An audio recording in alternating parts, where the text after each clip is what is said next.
हमारे साथ जुड़ गए हैं श्रीकांत चौहान, हमारे साथ मौजूद है। श्रीकांत, गुड आफ्टरनून, स्वागत है आपका 18 आवर्स स्वदेश पर। निफ्टी देखिए, फिलहाल हम देख रहे हैं ऊपरी स्तरों से मुनाफा वसूली दिखने को मिल रही है। शुरुआत अच्छी जरूर होती हुई दिखी, लेकिन अब बिकवाली 16,643 के स्तर और बैंक निफ्टी में भी ट्रेंड जो है कमजोरी की तरफ बढ़ता हुआ। क्लोजिंग हफ्ते के आखिरी सेशन की कैसे देख रहे हैं आप? Good afternoon. देखिए, मार्केट के लिए जो इम्पोर्टेंट लेवल था वो था 16,800 का।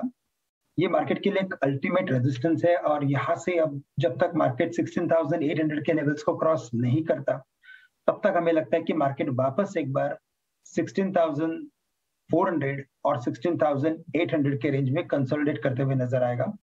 अगर मार्केट ने वापस एक बार 16,400 के लेवल्स को अगर ब्रेक कर दिया तो फिर उस केस में हमें लगता है कि फिर मार्केट काफी जोर से गिर सकता है, लेकिन अदरवाइज हमें लगता है कि शायद मार्केट एक बार कंसोलिडेट करेगा और 16,500 या 550 के रेंज में सपोर्ट लेके एक बार टर्न बैक कर सकता है।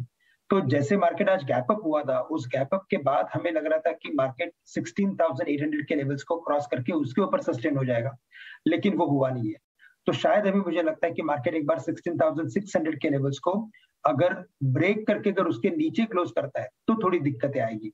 तो वेरी शॉर्ट टर्म में आई एम टू से अभी आज के लिए 16,600 इज वेरी वेरी इंपॉर्टेंट और आने वाले वीक में 16,400 is the key level to watch out for. तो चलिए 16,600 इंपॉर्टेंट लेवल, इस पर जरूर नजर रखिएगा। लेकिन इस बीच रुचित हमारे साथ जुड़ गए हैं। रुचित, गुड आफ्टरनून, बताएं आज का ट्रेड सेटअप। फर्स्ट हाफ में जिस तरह से बाजार ने शुरुआत की, अब हम देख रहे हैं ऊपरी स्तरों से गिरावट हावी होती हुई। आपकी राय निफ्टी बैंक निफ्टी इंडेक्स पर कैसे देख रहे हैं आप? जी very good afternoon. I think although एक गैप अप ओपनिंग हमने देखी थी, बट यूजुअली जब भी मार्केट्स में ऐसे इंटरनेशनल क्यूज से गैप अप या गैप डाउन होते हैं तो वो गैप से ज्यादा इंपॉर्टेंट हो जाता है कि फॉलो अप मूव कैसा है। और आज हमने गैप अप के बाद में क्लियरली हायर लेवल से प्रॉफिट बुकिंग देखी है। और इनफैक्ट अगर मैं यहाँ पे थोड़ा अगर डेटा पॉइंट्स देखूं तो डेटा पॉइंट्स भी स्पेशली एफआईएस के फ्रंट से थोड़ा नेगेटिव है। 2 दिनों के पहले मंडे आई थिंक ट्यूसडे की ट्रेडिंग सेशन के बाद में जो एफआईएस का लॉन्ग शॉर्ट रेशियो है, जो इनके इंडेक्स फ्यूचर्स में टोटल लॉन्ग पोजीशंस है, वो 51% के आसपास हो गई थी, जो इस एक्सपायरी की शुरुआत में 45% थी।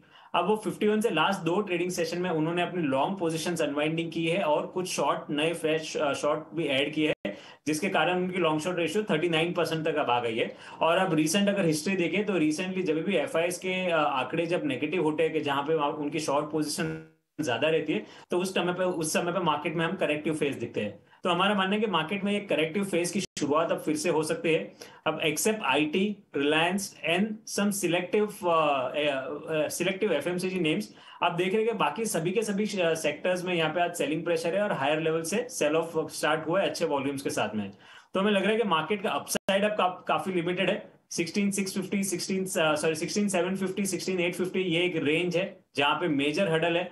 आई don't think market would be in a hurry to cross that, और यहाँ से प्रोबेबली एक करेक्टिव लेग फिर से आ सकता है जिसमें 16,400 और उसके बाद 16,200 ये लेवल्स टेस्ट हो सकते हैं। तो सेल ऑन राइज की रणनीति रखे, कोई भी पुल बैक मूव आता है तो वहां पे सेलिंग करे। बैंकिंग स्पेस स्पेशली देखेंगे तो रिलेटिव अंडर परफॉर्मेंस आज शुरुआत से ही दिखा रहा है, और जो इसका 200 दिन का मूविंग एवरेज है वहां से ही ये सेलिंग पिछले कुछ दिनों में वहां पे अटक रहा है। सो आई थिंक यहाँ पे बैंक निफ्टी में अंडर परफॉर्मेंस रहेगा। तो अगर कुछ यहाँ पे pull back move banking index में नजर आता है फिर से 35,500 35,550 तक, तो वहां पे शॉर्ट पोजीशंस बनाइए। आई थिंक 35,000 के लेवल्स बैंक निफ्टी में आपको नेक्स्ट वीक टेस्ट होते हुए दिखाई देने चाहिए।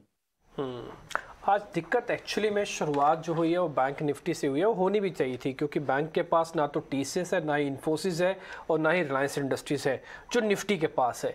इसलिए निफ्टी पिछले 3 दिन से डाइवर्जन के हिसाब से वो ज़्यादा तेज चल रहा है, पहला पॉइंट। दूसरा पॉइंट ये है, अभी जो ज़्यादातर एनालिस्ट ये कह रहे हैं कि अगर ये 600 टूट गया तो 400 भी आएगा। सुबह अजय आपको ध्यान होगा, हमने 400 से लेकर 600 तक की रेंज 800 तक की रेंज बताई थी। हम पहले 600 लिख रहे थे, फिर हमने उसको काटा, फिर हमने 400 लिखा। उसकी वजह ये थी क्योंकि विक्स जो है ना वो अभी भी 19-20 का है। 2 प्रॉब्लम होती है, और जो मैं आप सुबह भी आपको नोटिस करा था, विक्स जब भी 20 के नीचे होगा तो जो गैप वाला हिस्सा ना वो सस्टेन नहीं कर पाता, क्योंकि और चलने के लिए विक्स चाहिए था, वो एब्सेंट था। अभी भी आप देखिए 20 के नीचे है तो आपका जो प्रॉफिट बुकिंग है वो क्लियरली आपको विजन होगा। खैर, मैं इस पर अभी ऑर्डर इंडेक्स पे नहीं जा रहा, मैं सीधा सीधा शेयर्स पे आ रहा हूँ। अब टूटेगा क्या क्या, अब ये देखना है। एक है रेमको सीमेंट, करीब 9% नीचे आ चुका है। एक बार आप इंट्राडे चार्ट दिखाइए रेमको सीमेंट के। ये सीमेंट का जो आज का क्रैक है काफ़ी बड़ा है। ग्रासिम इंडस्ट्रीज 6% नीचे, श्री सीमेंट 5% नीचे, अल्ट्रा 6% नीचे। ये सारे बड़े बड़े सीमेंट कंपनीज हैं जिनमें गिरावट अब 5% की है। श्रीकांत, मेरे को यही पता करना है इनमें और गिरावट कितनी आएगी? ऐसा क्या हो गया कि इनमें 6% की गिरावट आ गई? ग्रासिम ने कोई जुर्म थोड़ी किया, 6% नीचे आ गया। देखिए, वैसे सीमेंट में जो न्यूज फ्लो आया है अल्ट्राटेक सीमेंट की तरफ से, वो क्लियरली इंडिकेट करता है कि अभी इस पर्टिकुलर सेक्टर में कंपटीशन बढ़ेगी, और कंपटीशन अगर बढ़ेगी मार्केट शेयर के लिए या तो कैपेसिटी के लिए, तो जो बाकी के प्लेयर्स है उनको भी उसका इम्पैक्ट आएगा। और इसी वजह से आज पूरे ओवरऑल सेक्टर में हमने एक साथ बिकवाली देखी है। हमें लगता है कि जो अल्ट्राटेक का जो न्यूज फ्लो है उसी के पीछे मैक्सिमम बिकवाली बनी है, और लगता है कि जब तक इसमें कोई क्लैरिटी और भी क्लैरिटी नहीं आती कि बाकी प्लेयर्स कैसे मैनेज करेंगे और क्या, तब तक हमें लगता है कि पूरे सेक्टर से दूर रहना एडवाइजेबल है, क्योंकि it's a falling knife sort of fall. Non stop stock गिरते जा रहे हैं और पूरे दिन गिर रहे हैं स्टॉक, तो it is better to stay away for the time being. Possible है कि ये जो अल्ट्राटेक सीमेंट है वो एक बार 5500 या 5450 के लेवल्स दिखा सकता है, क्योंकि उसी लेवल्स के करीब इसमें काफी बड़ा सपोर्ट है। और जब तक ये स्टेबलाइज नहीं हो तब तक हमें लगता है कि बाकी सभी स्टॉक एक बार ये पर्टिकुलर स्टॉक के ट्रेंड को फॉलो करेंगे। ऑफ कोर्स फॉलिंग लाइफ है ही, और यहाँ पर कमजोरी भी जाहिर सी बात है, इसलिए क्योंकि एक तरह से प्राइसिंग वॉर तो चल ही रहा है, लेकिन अब केपिक्स वॉर की भी सिचुएशन आती हुई दिख सकती है, जिसके चलते सीमेंट प्ले को सिर्फ वॉच लिस्ट में डालें ये राय। एक बार मैं चाहूंगी कि चेन्नई पेट्रो और MRPL के स्टॉक प्राइस आप टीवी स्क्रीन पर लाएं, और अजय उसके बाद हम डिस्कशन करते हैं, क्योंकि रिफाइनिंग मार्जिन से जुड़ी जो रिसर्च हमने बताई, जब ये स्टॉक्स नहीं परफॉर्म कर रहे थे तब से हमने बताई थी, और उसके बाद आप देखिए MRPL का stock upper circuit, Chennai petro तब नेक्स्ट लेवल, और जो हमने इनफैक्ट इसे जब टच किया था तब ये स्टॉक्स जो थे रडार पर थे नहीं। लास्ट 6 महीने का ग्राफ लेके आइए, आइए मालूम कर लेते हैं कहाँ जा रहे हैं ये स्टॉक, कहाँ से होके आए। तो हमने डिस्कस कर दिया, आपको अच्छी एंट्री करवाई थी जब रिफाइनिंग मार्जिन काफ़ी इंप्रूव कर रहे थे, लेकिन अभी ये सर्किट पे है। आप लास्ट 6 महीने का ग्राफ लेके आइए तो मालूम चलेगा। Reliance, MRPL, Chennai petro, in fact कुछ को शामिल करते हैं। कुछ देखिए जरा, ये 6 महीने का ग्राफ आ गया डबल। चेन्नई पेट्रो भी लगभग ऐसा ही है, रिफाइनिंग में तेजी का फायदा उठाता हुआ, और आपका रिलायंस आज फ्रेश लाइफ टाइम पे आ गया। क्या कहेंगे आप, कहाँ बैठ लेंगे? जी हाँ, first up very good afternoon to you सारे पैनलिस्ट और सारे दर्शकों को भी वेरी गुड आफ्टरनून। देखिए, ये स्टॉक्स में जो तेजी है ये काफी समय से चलती आ रही है, एंड मार्केट फॉल के साथ खैर असर तो पड़ा था बिकॉज काफी शार्प फॉल आई थी, बट बाद में जो रिज्यूम हुई है इनकी अप ट्रेंड ये काफी स्ट्रांग है। रिलायंस के बारे में we had a few discussions और व्यू बहुत ही क्लियर है। पोजिशनल बेसिस पे 2850 एंड इमीडिएट बेसिस पे 2850, और पोजिशनल बेसिस पे आप 3000 से 3100 के टारगेट्स भी रिलायंस पे आते समय आते हुए देख सकते हैं। बट अगर चेन्नई पेट्रो की बात करें, again very strong, very sharp movement, markets के साथ प्रेशर में जरा सा नीचे आया था अपने 20 डे मूविंग एवरेज से, but about a 2 day action, उसके बाद बहुत क्विकली इसने अपना वो अप ट्रेंड रिज्यूम किया है। यहाँ से देखिए, वैसे तो स्टॉक अपर सर्किट में बाय होगा ही नहीं, बट अगर किसी के पास एग्जिस्टिंग पोजीशन हो तो इसे बस ट्रेलिंग स्टॉप लॉस के साथ राइड करिए। जो इसका स्ट्रॉन्ग मोमेंटम है, इसे वापस 350 के लेवल्स तक लेके जा सकता है, जहां पे स्टॉक का प्रीवियस हाई बना था। तो मोमेंटम स्ट्रॉन्ग है, स्ट्रक्चर स्ट्रॉन्ग है। अगर आपको एंट्री मिले तो आप कोशिश कर सकते हैं कि इस वेव को राइड करिए। क्लियरली मोमेंटम स्ट्रॉन्ग है, और इनफैक्ट फिलहाल अगर पोजीशंस हैं तो उसे इंटैक्ट रखिए। अपर सर्किट पर है तो एंट्री के कोई यहाँ पर नहीं लेवल्स खुलते हुए दिख रहे हैं, लेकिन पोजीशन से उसे इंटैक्ट रखिए। और हम रिफाइनिंग स्पेस लगातार आपके लिए आपके टीवी स्क्रीन पर लेकर आएंगे और बताएंगे कि किन स्तरों पर जब से हमने इसे वॉच आउट किया ट्रेड कर रहा है। लेकिन कुछ शाही गुड आफ्टरनून। TCI एक्सप्रेस पर जेफरीज की आज एक रिपोर्ट आती हुई देखी, पॉजिटिव रिपोर्ट थी। खरीदारी की राय उन्होंने बरकरार रखी है, 3200 तक के टारगेट्स भी दिखाए। काफी हद तक मैनेजमेंट जो है वो फोकस्ड है अपने बिजनेस को लेकर, और इसी के चलते रिपोर्ट में भी ये सुझाया गया था कि यहाँ पर खरीदारी की जा सकती है। क्या लगता है TCI एक्सप्रेस करंट लेवल्स पर क्या किया जाए? बिल्कुल, देखिए लॉजिस्टिक स्पेस बिफोर हमने ये मार्केट का फॉल देखा, काफी चर्चा में था और काफी इसमें हमने एक्शन आते हुए देखा था। कुछ था डिलीवरी की IPO से कनेक्टेड, कुछ उसके इंडिपेंडेंट भी मूवमेंट हमने इसमें आते हुए देखी थी, लेकिन जो फॉल आई थी उसके बाद फॉलो थ्रू सेलिंग नहीं आई है, यानी स्टॉक एक जोन में कंसोलिडेट कर रहा था with a positive bias, which is very positive sign. पिछले कुछ दिनों से स्टॉक ने अपने एवरेजेस तो मेंटेन किए ही हैं। आज इसने एक मूव दिखाया है जो इसके 200 डे मूविंग एवरेज के ऊपर है, हालांकि जरा सा वहां से नीचे आया है, बट मोमेंटम अभी भी पॉजिटिव है। इसके अगर मैं इंडिकेटर्स देखूं, मोमेंटम इंडिकेटर्स, तो ये भी यहाँ से पॉजिटिविटी सजेस्ट कर रहे हैं। So I would not rule out a move to 1900 levels, जहां से स्टॉक में हमने फॉल देखा था before the market started dwindling.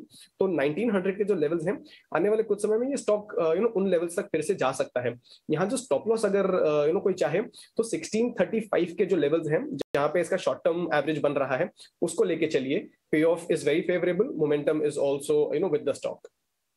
चलिए राय TCI एक्सप्रेस पर आपको मिलती हो, लेकिन चलिए हमारे टेक्निकल एक्सपर्ट्स की स्टॉक स्पेसिफिक कॉल्स एक एक कर आप समझ लेते हैं। रुचित, शुरुआत आपसे करेंगे, बताएं इन स्तरों पर कौन से स्टॉक्स हैं जो आपके रडार पर हैं, कहां पर आप कॉल्स देने जा रहे हैं? मेरे दो कॉल्स रहेंगे, एक बाय साइड और एक सेल साइड। जो बाय साइड है सबसे पहले वो कवर करूंगा, लेकिन मैं ऑप्शंस के थ्रू देना चाहूंगा। ट्रेडर्स चाहे तो कैश मार्केट में भी ले सकते हैं, वो हिंदुस्तान यूनिलीवर में। अब एक्चुअल में ब्रॉडली देखेंगे तो most of the FMCG space ने जो रीसेंट लास्ट करेक्टिव फेज था मार्केट में, उसमें एक रिलेटिव आउट परफॉर्मेंस दिखाया था, specially led by ITC and HUL.